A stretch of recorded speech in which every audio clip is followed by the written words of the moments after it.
Welcome back to another episode of Better Than I Found It, the podcast all things college golf. You're listening to Mike McGraw, the men's golf coach at Baylor University. Today's guest on Better Than I Found It is longtime head men's golf coach at the University of Colorado, Roy Edwards. Roy, who played his college golf at Kansas, is coming off his 19th year as the head coach at Colorado, and actually one of the best years his team has had. They had 9 top 3 finishes, including a victory in the Tucker and a third in the regional tournament, and then finally 23rd in the NCAA championship. Final season ranking in the top 30. 2 kids averaged 70 and some change. A really, really great year for Colorado golf, but he's got a long history in Kansas and Colorado. Done a lot of amazing things in the game, taken instruction from and coached for and with some of the great college coaches in our profession. And also a good friend of mine, Greer Jones, he took golf lessons from him growing up. So there's just so many things where Roy and I connect, but we definitely connect on our true love we have both for Prairie Dunes Country Club in Hutchinson, Kansas. And we talk about that at length at the beginning of this podcast. So I think you'll enjoy this episode with Roy Edwards.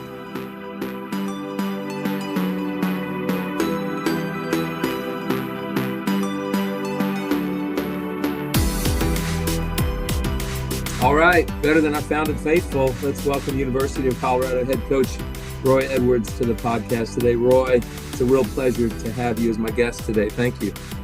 Well, thank you, Mike. You do an awesome job with this podcast. It's one of my favorite things to listen to, so honor to be on. Yeah, as I've told so many coaches that come on here, I can't get to all the coaches. I wish I could. It just doesn't seem like there's any way to get to them all.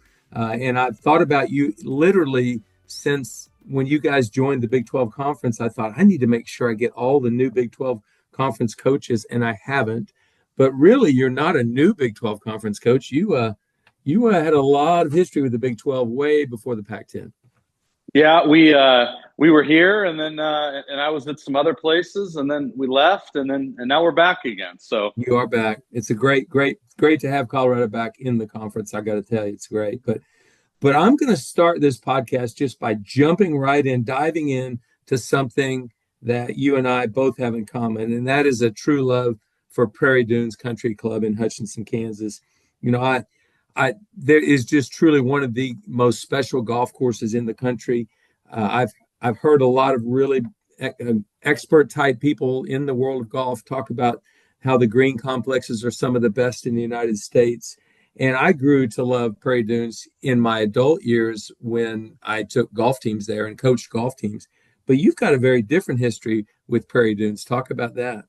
Yeah, oddly enough, I grew up in Hutchinson, Kansas, and my first ever little 3-hole tournament was the first, second, and third holes at Prairie Dunes. And when you're growing up there, you don't think much about it other than you knew that it was a great golf course, and then just seeing it and growing over the years and doing a lot of the same things that you've done there, coaching teams, playing tournaments, seeing the course evolve over the years and all the awesome people that are there. I'm obviously biased. I think that it's one of the truly great golf courses, but it's also really one of the coolest country clubs around because it's a small town country club in middle America that has this top 20 golf course in the world on it that almost everybody that I ever talked to in the game of golf has heard of. So it's just such a special place in a lot of ways. Well, it really is. And obviously with Perry Maxwell being part of the designer there, his son Press designed, and that's a little story that maybe you could tell. A lot of people don't know. They think that Perry Maxwell designed all 18 holes. He did not, and I'm sure you know the history there, but Jack Nicklaus won the Trans-Miss there in 1958. And really, it had only been an 18-hole golf course for a couple of years, I think, at that point. And he called it one of his favorite golf courses he's ever played. I mean, to think Jack Nicklaus would have that much respect for the place, that's pretty amazing. Yeah, it is. I mean, it was a 9-hole course built in 1937. I always ask people that when we're there, I actually had the team there in April before we came down to Southern Hills for the Big 12 championship. And I said, all right, guys, 9 holes were built in 1937 and 9 holes were built after that. Which of the original 9? And people can get pretty close, but Perry's holes have always been said they're a little bit better. It was a big advancement in technology between those two nines being created. And so I can spot them pretty easily just simply because I know. But if you think about it, you can figure it out. But yeah, then Press came in, and then Press was a great architect in his own right. He actually designed one of our main home golf courses, Boulder Country Club, and Press was responsible for a ton of golf courses in Colorado, and is a great architect, with a bunch of his own stuff too. Well, tell me, a lot of people don't know this, but it wasn't 9 holes and 9 holes. I mean, you Correct. mentioned that, but Perry designed, what are the holes that Perry designed? What numbers? So Perry actually laid out all 18 holes, um, but he designed and built, because he passed away between the two. He designed and built 1, 2, 6, 7, 8, 9, as it stands today, 10, 17, and 18. So you have 3 holes on the back 9. And if you think about it, you would play that 9 holes perfectly. You 1, 2, then you pop over to 6, 7, 8, 9, 10. 10 is right by the 17th tee. Play 17 and 18, and then it's over. And then they added the 6 holes on the back, and they added 3, 4, and 5 on the front 9 in the 50s. Wow, that is amazing. And you're right, those holes definitely, you can tell those were Perry Maxwell holes, an amazing golf course. So for people that haven't been there, and I tell people, I describe this, see if this is accurate or not. The first time I saw it, we were driving west out of Wichita, Kansas. We'd gone north to Wichita, drove west, and it's just pretty flat. There's nothing west of Wichita, Kansas. It's all flat. And then all of a sudden you get outside of Hutchinson a few miles and you see some sand dunes, or you see some dunes, you see some movement. Uh-huh. And then all of a sudden you come to this nondescript gate that says Prairie Dunes Country Club. You just go in and you've got this amazing golf course that Perry and Press just literally built holes in between sand dunes. Now, is what I just described accurate or not?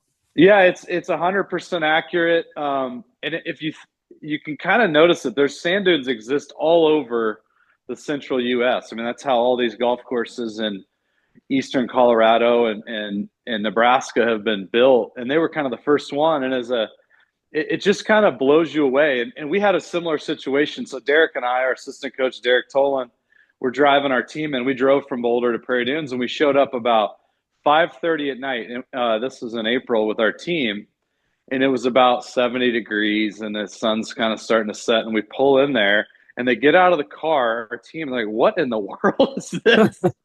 And they're like, they kind of look around. It's like, you guys want to hit a few balls? He's like, cool. Can we go play a couple holes? I'm like, let me go check, So when we left there, they're like, I was like, what'd you guys think? Be honest. They're like, I've never seen anything like it. They said, like, it just kind of blows you away with all the little things. And the more and more you play there, the better and better it gets, in my opinion. And the better and better they've made the golf course. I think so too. The staff there's incredible. It's just got a great vibe. It's just a lot of fun, great energy. It's a very simple down-home club that really welcomes everybody. And kudos to Prairie Dunes, because they have a long history of hosting outside groups and events and championships, and they love to share it with the world. Well, they have done a great job of that. And in the last 10 or 15 years, they've built some cabins and casitas, so they now have a place for their national members to play when they come to town, or to stay when they come to town to play. And they have a great national membership. Guys that are members at Pine Valley and all around the country are also members at Prairie Dunes. And one of the least pretentious memberships I have ever seen. It's so incredible how they welcome people. But I will say this, if it's dead calm, you get a very comfortable, easy feeling, and it's gorgeous and everything's wonderful. If the wind's blowing 30, you are absolutely the most stressed golfer in the world, because it changes personalities. I've never seen a golf course that goes from calm to windy and is so markedly different. Wouldn't you agree with that? Oh, yeah, and it changes every hole. And as you know, in the Midwest, the wind can change in an hour the opposite direction on top of you quickly, and all of a sudden that gunch comes in a little tighter than you remember it, and everything else. I would say in my probably several thousand rounds there, no round is the same. I mean, everything's a little unique, a little different, a little more challenging. and it can hit you square in the jaw, that's for sure. And probably a big memory of mine was the year after Charles Howell blew everybody away there, and it was that first condition you described where it was about 75 degrees in a dome, which never happens for a couple days in a row. And the next year we came out and our guys are freaking out. They're all shooting mid to high 70s. I was like, I got to tell you guys, just hang in there. And I'll never forget, we shot 307 in the first round, and we were leading by a shot at the Big 12 championship. And I believe that was 2001 or two. And so, special times for sure. And that golf course it'll be anything you want it to be. It will be. And final thing about Prairie Dunes before we move on to talk about your career a little more is number 2 is one of the great short par threes in the entire world. And there's not any hazard. There's nothing to lose your golf ball other than it is an amazing, and the green complex, one of the best you've ever seen. Yeah, it is. And a little known fact about number 2, number 1 and 2 are the first project Bill Coore and Ben Crenshaw ever worked on together. And two of the greatest architects of the modern era, maybe the greatest. And that little short par 3 is something you see on every Ben Crenshaw, Bill Coore golf course on the world. And it's an homage to number 2 at Prairie Dunes. It is, isn't it? Yes, yeah. No doubt. Number 2 at Colorado Golf Club, all the different ones he's got all around. So it's a spectacular hole how it sits into the hillside there. You kind of hit across the hill to another kind of into another hill. Yeah, pretty amazing hole. Anyway, I'm going to tell all my listeners, if you ever get a chance to go to Hutchinson, Kansas and play Prairie Dunes, you need to do it. And maybe you could, I'll give you Roy's number and he can give you some pointers before you head up there. Yeah, let's go. I'd love to.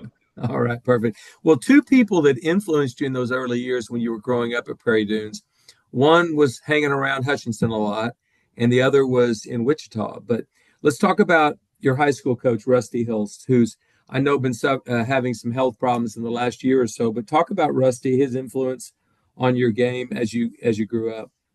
Well, Coach Hilst, I mean, he's going through it. As great of a golf coach as he is, he was an amazing math teacher.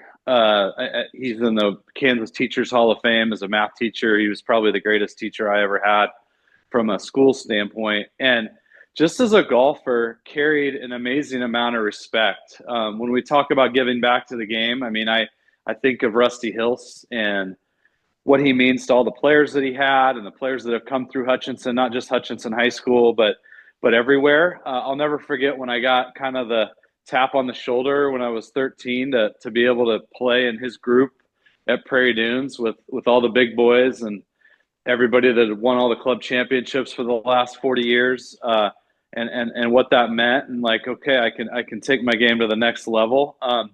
But just helped kind of show what a coach should be. Very patient, very calm.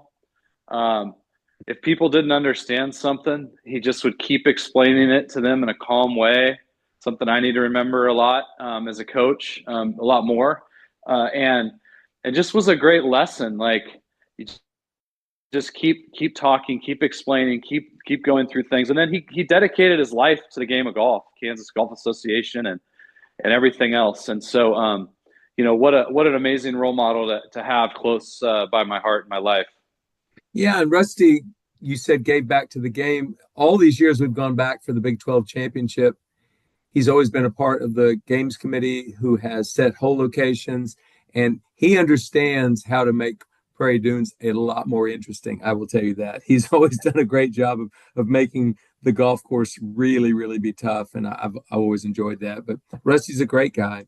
But another influence on your young years growing up would have been Greer Jones, who was literally one of my heroes as a junior golfer, because he was an Oklahoma State All-American, NCAA champion, rookie of the year on the PGA Tour, played for about 12 or 13 years on the tour, and he was your instructor. By the time you came along, he was already retired from playing. Tell me about Greer's influence on your career. Well, Greer was in Wichita, and he taught all the best players in South Central Kansas, and a legend, and a legendary guy that has this grumpy exterior as well. And so he was a very kind of an intimidating figure. One of my best friends, a guy named Richie Morris, was getting lessons from him. And Richie had a great career at Arkansas and was a good pro. And I was like, I wanted to take my game to the next level. So I asked Greer to be my instructor. Well, he's like, yeah, maybe. I'm like, what are you talking about? Maybe I was pay for some lessons. He said, well, why don't you and your dad come over to Wichita and we'll talk about it. So we sit down and he says, what do you want out of the game? And I kind of go through some of my goals. He said, all right, and he agrees to teach me. And he said, here's the deal. You're gonna pay me $25 a lesson. And the only requirement I have, there's two of them. One, you got to listen to everything I tell you. And two, you got to pay for it. And he looks at my dad and he says, you're not paying for his lessons. It's got to come from Roy. And I don't want you paying him $25 after the lesson's over. This needs to be his money. And so I'd write my little check after each lesson. And I kind of had this like across the line sort of move, and he helped fix that. And about a year later, I'm writing my check and I hand it to Greer, and he's not accepting my check.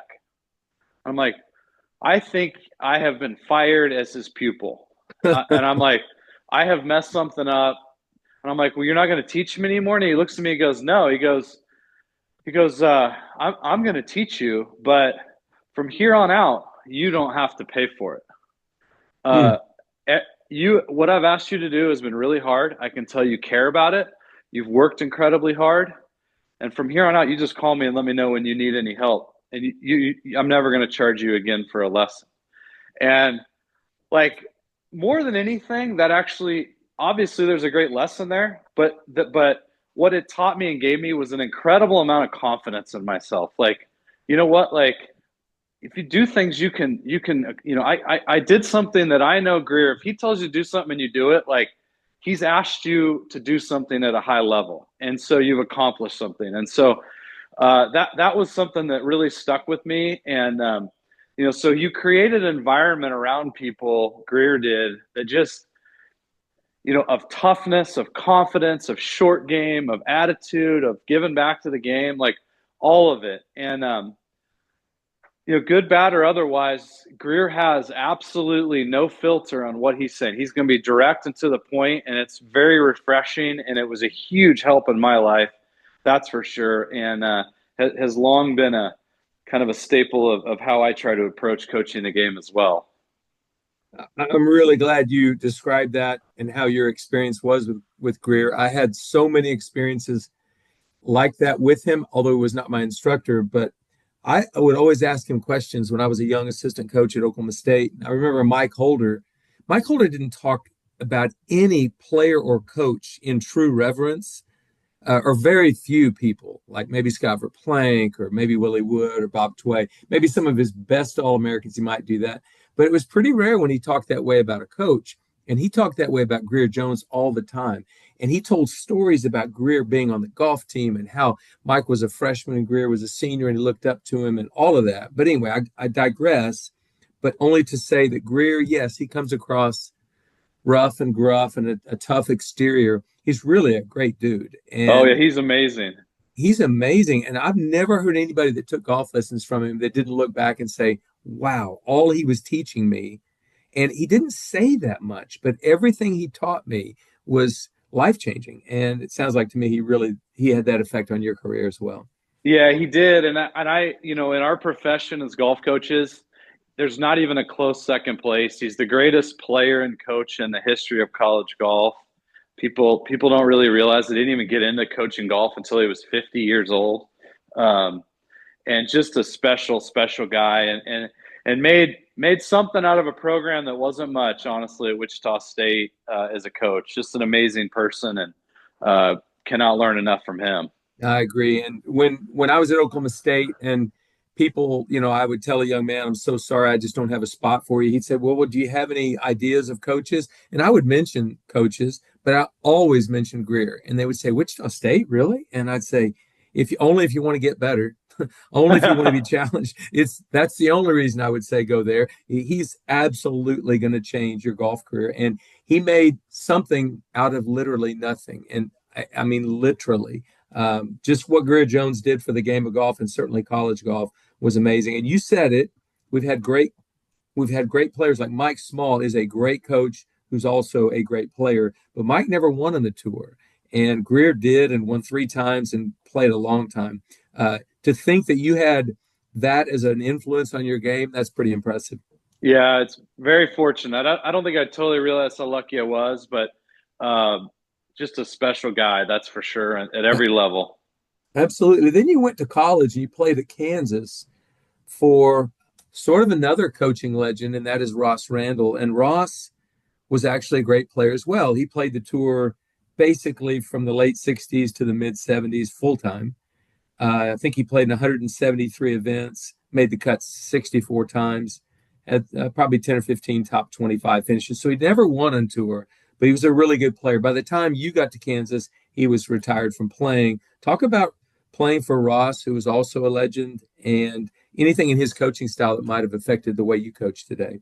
Well, my first introduction to college golf was going to the Ross Randall Jayhawk Golf Camp, and that was just such a cool thing to be a part of that. And Ross was such a legend, and probably the biggest legendary story from Ross's playing career occurred at a golf camp, and he was a great bunker player. I mean, an all-time great bunker player. And anybody that played in Kansas knows this story. And he's showing all the campers. He's got 40 campers around a bunker, and he's like, okay, guys, here's what you want to do if you want to, you got a tough lie and you're just trying to get it to about 5 or 6 feet. And so he shows them, and he hits it up there to about 5 feet. He goes, now here's a good lie, and here's what you're trying to do if you're trying to spin it, and get a little bit under it, hit a little higher, and he hits up there, and it takes 2 bounces and stops about a foot from the hole. And then the third one is, campers, here's how you do it if you want to make a bunker shot. And he puts the ball down, and he opens up the face, and the ball goes right into the hole, and the whole camp goes crazy. And I mean, it was like absolute one of those things out of Hollywood. And that's who Ross was. And probably for me personally, Ross really built the Kansas golf program, and a little bit like what Greer did at Wichita State. I mean, really developed a program, won a Big 12 championship, had a bunch of stuff happen with a lot of great players. And so he really taught me the value of practice for players on more of an open practice. Like, he probably had maybe too many times where he just left it up to the players, but it was all on purpose. He told me, he said, you want these guys practicing when they personally make a decision to practice, because other than that, it's not going to be effective. And so literally every single day that we have our practice, I think about and flexible and what we're doing and how we're doing it, and always make sure to have time, no matter what we're doing and how planned it is, that guys can go out there and have an hour or 2, or they need an hour on the front end, they're going to be late or whatever it is, to do whatever it is that they want, because they feel like even if I don't agree necessarily with what it is, if they have buy-in and they have that ownership of it, they're going to get better. And Ross taught me that as a coach, and I very much appreciated that. And I probably didn't see that as well as a player. I was a sub-average player on some really good teams with some awesome players. And so I probably didn't totally get that, and some of my teammates probably didn't either. But I think what we left with was how much Ross really loved us, his wife Linda, and loved the University of Kansas and the whole program. And sadly, we lost him too early to a heart attack. But what a great guy! I think of Ross every single day. Yeah, he was great. I only got to know him through a few tournaments. We'd see Kansas every year, and certainly at the Big 12 championship, but always liked him. He was always a friendly man. But when I was an assistant coach at Oklahoma State, I really wasn't aware of how good a player he was. And that's a legendary story you tell about how he held that bunker shot for the kids. But you've been a coach now at Colorado for 21 years, but you had some stops before that. And I'll mention them, and we'll talk about some of the kind of really cool things that happened during that time. You were like a student assistant, but you were an actual coach in 99 through 2001. I guess, were you going back to school at that time? Yeah. It was kind of, writing was on the wall that my playing career wasn't going to result in playing in today's final round at Oakmont, or in the U.S. Open at Oakmont. And so, I had some teammates that thought it would be good if I got into coaching. I'd kind of been interested in it myself. And so, back then there weren't a lot of assistant coaches. I mean, there weren't even a ton of full-time head coaches at that point. Ross had just transitioned into that. And so he said, hey, we always had guys who finished their eligibility that stayed on, guys like Kit Grove and Slade Adams and some other guys. And he said, why don't you help us out? You can, we're getting into workouts more. We're doing some things. You can plan some practices. You play with the guys, and so I really loved it. It was sort of a tryout deal. And my last year, I had my last requirements for school actually was a full-time internship with the Kansas Golf Association. And so I was right there in Lawrence and was able to do both of those things pretty well. And Ross actually had some health issues during a little bit of that time. So I had to take some guys to the tournament. Andy Stewart qualified for the NCAA finals as an individual out of Karsten Creek. And I took him to Duke for that. And just the experience of all that was incredible. Before I was fortunate enough to get a full-time job as the assistant men's and women's coach at Vanderbilt in 2001. Well, but one of the things you kind of glossed over was in '99 when you were first working with that team, they won the Big 12 championship at Prairie Dunes, kind of a pretty big deal. And it just, as luck would have it, 2 days ago, I was watching the Texas State Amateur out at Ridgewood Country Club here in Waco. And one of the guys playing in the tournament was Jake Eisnick from Tulsa, originally from Tulsa, who played in the 1999 championship team. You gave him a nickname. Yeah, Jake the Snake. He was on that team. He was an awesome player. Jake started as a walk-on. We had two absolute superstars on that team, Ryan Vermeer and Chris Thompson, who were both All-Americans, both played in majors. Chris was one of the oldest players ever as a rookie on the PGA Tour. And then Jake and Conrad Roberts and Brad Davis were kind of our five guys there, and they played awesome that week. And I was there. We're helping people navigate Prairie Dunes a little bit. Those guys had been there enough, and really was a special week. Finished first that year, and then finished second the next year in 2000. Yeah, you mentioned Ryan Vermeer. Mike Holder always told me he made a mistake on Ryan. Ryan came to his golf camp in Stillwater, and Mike took a pass, and he went to Kansas and became an All-American. Yeah, well, and Ryan, I don't know if it happened or not, but Ryan probably got the better end old coach on that in that time frame, actually, because that was a competitor of competitors. He'll just will himself to beating you up. He's just an awesome player and still is. Yeah, what a great guy too.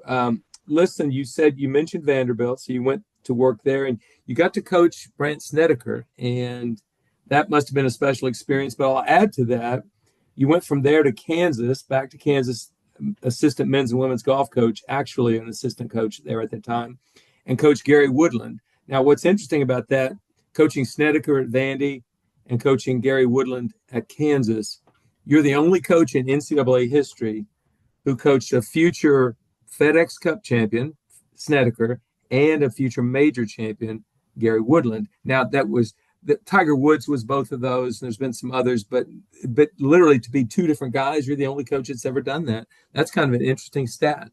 Yeah, it's kind of an interesting part of golf history there in college. And two of the greatest guys there are. I mean, Brant was incredible. I remember when I showed up at Vanderbilt, and Brant was a good player. I knew who he was. He hadn't been a All-American or anything. Hadn't won a college tournament, but he's from Nashville. And probably my first or second day on the job, he comes rolling into the office. It's like in June, and he's like, "You're from Kansas, right?" I said, "Yeah." He goes, "Have you met Tom Watson?" That's his first question. Have you met Tom Watson? And he wanted to learn all about Tom Watson, and just an unbelievable guy, a fearless competitor. I describe somebody, over the years, they asked me to describe Brant Snedeker, and I said, well, Brant's a guy that's going to come take your heart directly out of your chest, show you your beating heart to you, and then stomp on it in front of you and laugh. and he was a great player. He looked up to his parents. His dad, Larry, was a great player. His brother, Hames, was an unbelievable player at Ole Miss. And, he just willed himself to playing great golf, and it kept going all the way through. I mean, he still plays good. And then Gary, I coached Gary for 3 years at Kansas. It felt like a little more than that, because my first year he was playing basketball at Washburn, but he was over in Lawrence almost every day playing golf. But what's interesting about that was I knew Gary when he was in high school, and I could take you back to the first time I ever saw him hit a shot when he was a sophomore at Shawnee Heights High School.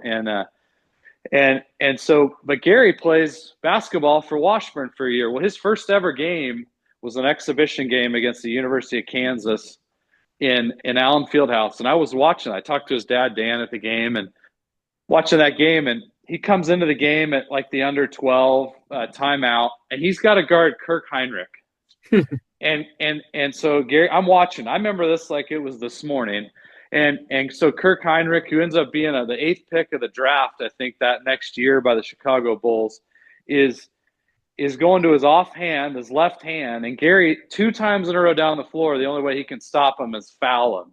And I remember thinking to myself, like, Gary is not quick enough to play high-level college basketball. And I actually kind of took a note, like, maybe that's something that'll get him back to golf.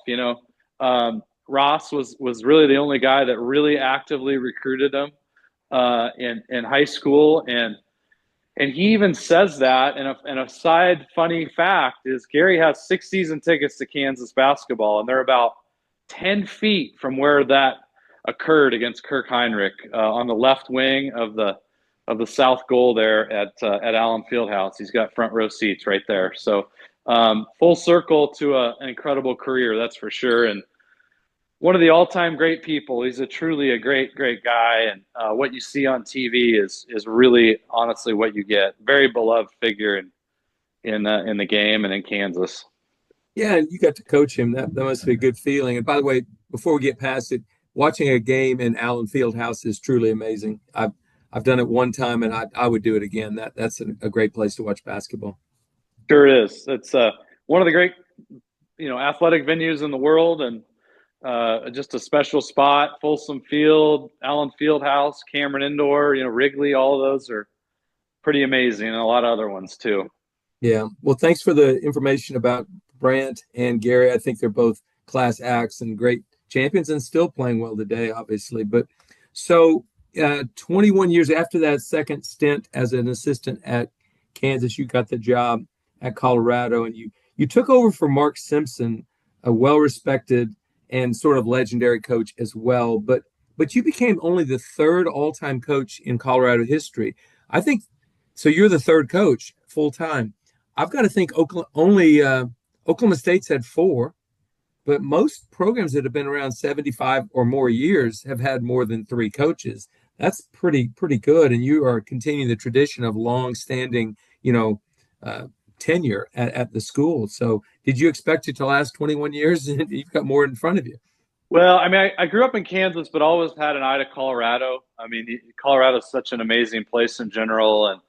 And, Coach Simpson passed away while he was the coach in December of 2005. And I started about 7 months later, that next summer in 2006. And I knew that whatever job I was going to go to, that I was going to focus every day, that it was going to be my last job the rest of my life. And it's added up 19 years later to still being there. Les Fowler was a coach for 29 years before Coach Simpson. Then Mark Simpson was there 29 years, and then I've been there 19 seasons now. And so it's quite an honor to be there. I feel like it's truly the greatest place that you can have. It's a high-level academic school. It's a high-level athletic school. It's a beautiful place. It's perfect for the well-rounded person in general. Boulder and Colorado are. So the entire thing there has so much going for it. And this may sound kind of corny. We have a plaque of Coach Simpson up in our office area. And every time I walk into this room, I look at that and I think to myself, I say, okay, I am working today because Mark Simpson would love to still be here doing this. So if I'm having a bad day, I think of Coach. I didn't play for him. I obviously didn't go to Colorado, but I approached it like everybody else that becomes a buff. At one point they weren't. And so I became one 19 years ago. And so I think of Coach on that front, and try to get a little bit of guidance on what he would do, because nobody loved the University of Colorado and the golf program more than Mark Simpson did and has. And so hopefully we still have his fingerprints all over that program. You do. And actually, the Golf Coaches Association of America, he was a president of the Golf GCAA at one time, and his fingerprints are still all over the association. Just an incredible influence in college golf. And, it's not that easy following a legend. You've really got to put your foot on the gas pedal and do the best job you can and respect so much of what came before you. Yeah, no doubt. And I'll be honest, it was not everybody really was excited to have me come as the golf coach. But I tell you what, the vast majority were very excited to meet me and to continue the tradition. And we've had so many awesome people in our alumni base that have stepped up at every level to see the tradition we've carried and trying to definitely take the competitiveness level to a whole other level in the presentation of the program and all the things that go into being a college golf program. And so it's been a remarkable thing. And it's a diverse, dynamic group of alumni that we have. It's really cool, from World Golf Hall of Famers like Hale Irwin and Steve Jones winning the U.S. Open to our greatest Buff alum, Dale Douglas, who passed away a couple of years ago, who gave everything to the program. It's just a special group. Yeah, you've done a great job of continuing the tradition. And in fact, this was one of your best years as coach at Colorado. I mean, you guys had an amazing year. You finished in the top 30 in the ranking, but I don't think the rankings did you much justice this year. When I look at the totality of it, you won the Tucker, which is a longstanding, incredible college event, but you had, I think, another 8 top 3 finishes, including third at the NCAA Regional, second at the Thunderbirds, second at Stanford, one of the biggest fields it is the biggest field in college golf. Wow, and a fifth at the Prestige, the second largest tournament in college golf. You guys had a great season, and 2 guys, Justin and Dylan, that averaged 70 and some change. What a year. Talk about it. How did this come about? And I know it's one to remember. Well, thank you, Mike. A very special year, a really awesome group of players. Really probably started 5 or 6, 7 years ago when we started recruiting this class of guys. And one thing that I think is unique, we had 5 seniors, 4 of them started here. We had 4 guys come in, they roomed together: Freddie Eisenbeis, Jack Holland, Justin Bewer, Dylan McDermott. We added Tucker Clark as a transfer from Notre Dame, and they all graduated at the same time. But the 4 guys lived together in 2 rooms. Then they lived together for 3 straight years. They had a apartment they nicknamed it the Bunker. And it just was a very close, tight-knit group that then also took on some younger guys the last few years. But 2 years ago, we qualified for the finals. We had an awesome year. We finished 3rd at the regional in Oklahoma, finished 22nd at the national championship at Greyhawk. And the next fall, we played as bad of a 2-month stretch in the history of Colorado golf, with probably one of the most talented teams in history. And honestly, I feel like the world's greatest motivator is a mirror.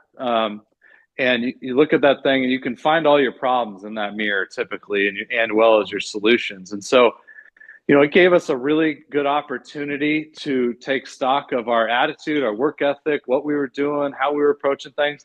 And from that moment on, in the fall of 2023 to now, it really showed up in performance. I mean, every day there was an energy and an attitude of getting better and competing. And so that really played out all throughout the entire academic year, the entire season, with a bunch of guys. And Justin and Dylan led that effort. Justin Bewer is the 3rd player in CU history to play every golf tournament in his career that he was eligible for. And so, you get guys like that and special people like all of those guys on our team. It adds up to some good success on the course and made life easy for Coach Tolan and I, that's for sure.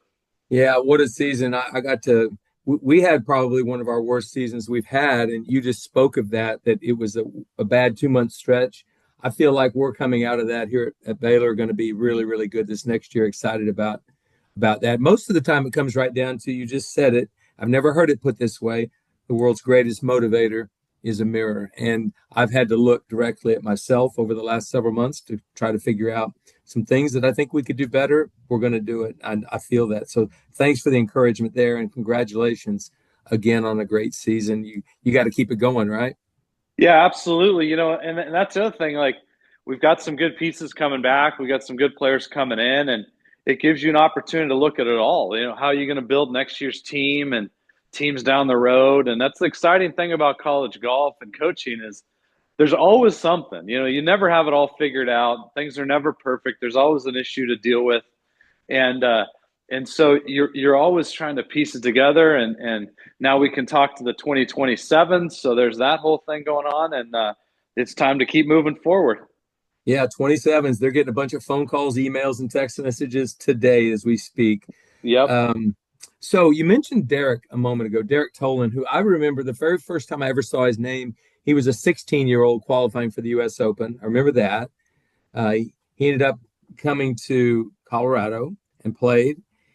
Tell me about what are his great qualities as an assistant coach? Why is he a great coach? And what's it like having a former player coming back and work with you? So Derek's career as a college golfer and my relationship probably spans every spectrum that you'll ever have with a college golfer. Derek was a first-team AJGA All-American, the youngest player to ever play in the U.S. Open when he qualified. His dad, John, is a legendary figure in the game of golf in Colorado, as a pro and an instructor, just a world-class guy. And so the one thing that I didn't really appreciate, but Derek, he gave me a chance when I got here. I didn't realize that he had a lot of people trying to get him to transfer to other schools and do a bunch of stuff and do different things. He's like, no, I'm going to stay here. I'm going to see how things are. And Derek and I had kind of a rocky road a little bit midway through his career. He kind of got sideways on some swing instruction, and I told him in not so many, unclear terms what I thought of that. And credit to him, he gave it a chance and really took off. You may remember this, Mike. You won the 2009 Big 12 championship with, this 5 Lamborghinis that you rolled out to Prairie Dunes. Peter Uline and Kevin Tway and Ricky Fowler and Morgan Hoffman and I got 2 freshmen, Kevin Kring, Johnny Widmer. I got another guy that's got a torn labrum. He's trying to figure it out. Luke Simons and Pat Grady and Derek Tolan. And we had you guys on the ropes. We were in the lead on the back 9 of the Big 12 championship against a team of, maybe the greatest college team I ever saw was that team you guys had in 2009. And so Derek was a part of that. And the thing about Derek is Derek's a show me guy. He's not I'm going to show you. He's just a guy who's going to go out and he's going to compete. He's going to be real quiet about it. He's going to figure out a way to get the ball in the hole. And I'll tell you what, he is a gifted coach. He really is an absolute superstar communicating with our players. He puts them at ease. I have self-imposed bans on where I go on the golf course during tournaments because I know I am not going to help our guys in that situation. And Derek takes those on. For example, Gold Mountain, the 18th hole, kind of a drivable hole, kind of a not drivable hole. We knew it was going to be pivotal in the regional that we were at. And I'm like, Derek, you are on 18. I am not going anywhere near the 18th hole. And he laughs, and I think we had 6 or 7 birdies and no bogeys, and a lot of the guys did great there, and Derek helped them navigate it as they were trying to hit driver or lay up with 4-iron or something else. So I cannot do it without him, and our success is directly tied to how good he is, and so it really helps that you've got a guy that I coached that can translate kind of some of the things I'm communicating, but then also somebody that understands the love and appreciation of the University of Colorado, and Derek has it all. I think you're right. I've walked a lot of fairways recruiting with him over the last several years, and he's got a very calm demeanor. And I think he's got he got it in his hip pocket that he could play this game at one time very, very well. And I know he uses that to his advantage when he's coaching players. But I just love hearing head coaches talk about their assistant coach and why they're good, because I was an assistant coach twice and I loved being an assistant coach. It was fantastic. And, I always tell a young assistant coach, you've got your first job, your number one job is to make the head coach look like the smartest guy in the world. And number two, make sure he's still the head coach. that's your job. And I know Derek does a great job of that for you. So kudos to you on having him back. Yeah, he's the best. And he's caddied for my son a few times. And, I think my son would take him on as his full-time caddy as he could. I'm like, Ash, you can't do that. It's, he's got things to do here, right? So, and that tells you a lot about Derek. If the kids are always wanting to be around him and they always want to get him for advice and help him with stuff, and just a special guy, that's for sure. Special person in my life is Derek Tolan. That's great. Well, and if he decides he wants to be a head coach one day, he will. There's no question in my mind. For sure. He's got all the requisite skills to be that. So I remember one of your home golf courses, Colorado National. I think it was called Colorado National when we played the regional there in 2011. I have a lot of memories. We won, so we played well. But I also remember about 4 different seasons that week. We had literally sleet. We had a tornado warning. We had thunderstorm. We had perfect weather. It ran the gamut. But what I do remember at the golf course, other than that, was that it was a great golf course. So talk about Colorado National, how it's a benefit for you, and then any other facilities upgrades since you've been there. Yeah, we when I got to Colorado, we did not have a home base. I mean, we were bag borrowing and stealing wherever we were at. And Colorado National came on board. One of our former players and his daughter was a player at Colorado, bought the golf course, renamed it Colorado National, provided us an area that we could kind of practice and give us access, and really was kind of a cornerstone to our facilities. And since then, really enhanced the relationships at Boulder Country Club, which is a spectacular course. We have a membership at TPC Colorado, which hosts a Corn Ferry event. It's a new golf course not far away. And at Colorado National, we put in like an indoor facility and some short game stuff, and really provide everybody an opportunity to get better. And in the world of the mega facility in college golf, we don't have that, but we have everything that you need to get better and to improve. And the thing about it is that you have to have an environment where the guys just like being around each other and the practice and have fun, and it's light and it's loose. And so we do that at a high level at all those places. And so it's a really neat side of what we do. We hosted that regional in 2011. It's funny that you say that, Mike. I remember you guys winning that by about 30 shots. And I don't remember the exact number, but it was a lot of shots. And it was actually a year that was important to me because we didn't qualify for that regional. And I will tell you, there is not a worse feeling competitively as a coach when you are hosting a regional and your team is not there. And that was actually personally a turning point for me, that on how I coached our team, how I approached it, how we recruited it. Am I doing things the right way? What is good? What needs to be thrown out and changed? And so from that point on, we've actually had a lot of success since that happened. And so I think about that probably every day, the feelings I have. I remember that regional very vividly. We had some crazy weather. Normally middle of May is pretty nice, pretty consistent, but gosh, it was nuts. We had some heat. We didn't have snow, but we had some ice or hail or something going on. So, and there were some great players that played in that. So that was a fun week, and deserving teams advanced from that one for sure. Yeah, and I would give you a little bit of credit here. It's hard to host when you're not in the tournament. That's tough. And you guys did a great job of hosting that regional. I'll never forget that. And regional's not very much fun anyway, because it's like, you just have to get through the regional, right? You want to win, but you also know that the outcome, it could end your season right there. But anyway, so I do have good memories from that week because we played well, but I also know that you guys did a great job. Before we move on, Kevin Kring, you mentioned Kevin on that team of yours. He was the very first unofficial visit of mine at Oklahoma State when I became the head coach. It was crazy.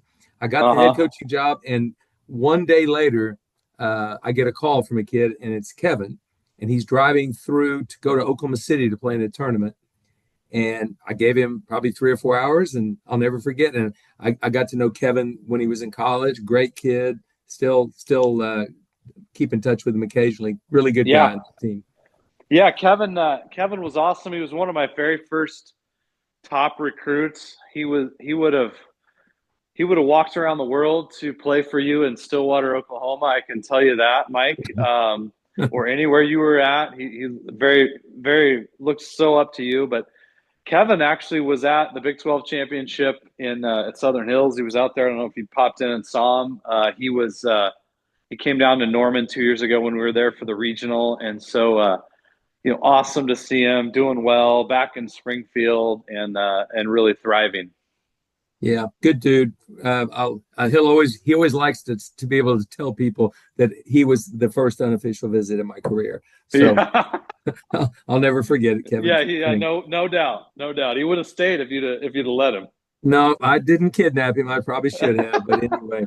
Hey, listen, one other thing before we finish here. You've started something several years ago called the Troon Saguaro Amateur Series, a series of golf tournaments that gives college players a place to play in downtime. So talk about the genesis of that. A ton of my guys at Baylor have taken advantage of that opportunity. So talk about the amateur series. Yeah, you have. You've had a lot of guys from Baylor play. Coach Joe Jensen and I from Wyoming. Handful of years ago, I actually had a player who didn't play much in the fall, and he's like, "Hey, I got to get some tournament experience. Can you help me get into some tournaments over the winter break?" And so we're looking, and I mean, there really wasn't much. There's a Dixie Am, there's a New Year's Day Invitational. The Jones Cup was kind of floating around, but he wasn't going to be eligible for any of those tournaments. And so he ended up playing a couple of pro events, Gateway Tour at the time. And I talked to Joe. I'm like, "Hey, let's start a tournament for our guys kind of right before the season kicks off." And I partnered with the Auction Southern Dunes, Brady Wilson, who's an awesome general manager in the game of golf, and really important to host a lot of events wherever he's been, and big part of some of the stuff they did at Notre Dame 20 years ago at the Warren course. And so we had the first Saguaro Amateur. It was actually won by Taylor Moore, who's playing on the PGA Tour. Xander Schauffele played in that. Xander's caddy, Austin Kaiser, actually beat him in that tournament, which is kind of funny. And so we started to have a few more events. I think we had 3 or 4 events, and then COVID hit, and college golf was canceled for a lot of people. So we actually decided to have some one-off events that year just so guys could have something to play in. The Sizzler Amateur, which we hosted that year in 2020 in June at True North, was the very first amateur tournament that was held after COVID. We weren't sure if we were even going to have it, and we decided to have it, and it filled up in about 2 hours. Had an awesome field, and people were very appreciative to get back out and playing. And now we have about 10 events in the year. We do a lot of them in the winter. Arizona, California is where we have them, and just we enjoy doing it. I know that a lot of players, maybe they had injuries or different things. We have a lot of great players. Neil Shipley played in a bunch of our tournaments a couple of years ago. We have some awesome players play, but it's been really good seeing players develop over the years. And especially our winter events, you'll see 4, 5, 6 guys from the same college team show up. They'll rent a house. Their parents will be in Arizona or California or somewhere. They're having a good time. It's really a lot of fun. And Joe and I really enjoy it. We get together. He and I like to laugh. I don't think anybody else laughs at our jokes, at least, without thinking they have to. And so we have a lot of fun with it. It gives us kind of a little bit of a time to take a mental break in our head from the daily grind and see different things. And kind of talk to some other players that are there, just say hello and see how they're doing. And we've really enjoyed it, and it seems like the players have really taken a liking to it as well. Well, congratulations on that endeavor. That has been an amazing project and or initiative that you and Joe have taken on. And actually, it speaks to the importance of having places to compete, but it also speaks to when you are choosing your college, make sure it's a place where you will be competing and you will be playing. Because these guys you're talking about were starving for competition. And when COVID hit, we needed more competition. So as a player, you need to make sure you're going someplace where you have a chance to play. Yeah, that's 100%, no doubt. And you've got to, I think that's the biggest thing for these high school kids is really trying to accurately identify where you can play in tournaments right away. Whatever that means to you. Maybe you don't have you don't have to play your best to make it or your worst to not make it, but you've got to be able to play, get better at the best possible competition. And there's a lot of different colleges out there on the PGA and DP World Tour, and it really is a personal fit. And the Saguaro Amateur Series is part of kind of a bolt on for what these guys are doing and how they develop. Yeah, and I hope you keep on doing it because my guys, they all of them try to play one of those during a Christmas break, which is great. So keep it up. Thank you very much for doing that. Yeah, thanks, Mike. Thanks for sending your guys down there. They're always great. Absolutely. Well, they better be. You let me know if they're not. Yeah, hey, I hear you on that. We're in the middle of a big recruiting summer, you and I are, but I think I'll probably see you in Dallas for the U.S. Junior maybe in July. Yeah, definitely going to be there. Out of front, so I'll be there recruiting, and then my oldest son just qualified for it, so he'll be there competing in it. Congratulations! Yeah, so he's excited about it. He's just kind of getting pretty good in the game, so he'll be a rising sophomore this fall, and he qualified on Friday, so it's exciting. Well, you're the only coach that gets to talk to him. Yeah, I'll rack up some violations. Yeah, absolutely. Well, I hope to see you in Dallas. Thanks again for spending an hour with me. These are some great stories. The great love I have of this podcast is what I learned, number one, but also the incredible stories that are told. So thanks for doing all that and shedding a lot of light, a positive light on college golf. Well, absolutely, Mike. This podcast is awesome, and it's always great to talk to you. And just really looking forward to all the other guests you've got coming on down the road, too, and the ones I haven't listened to yet. Absolutely. Well, thanks again, Roy, and we'll talk to you again soon. All right. Thanks, Mike.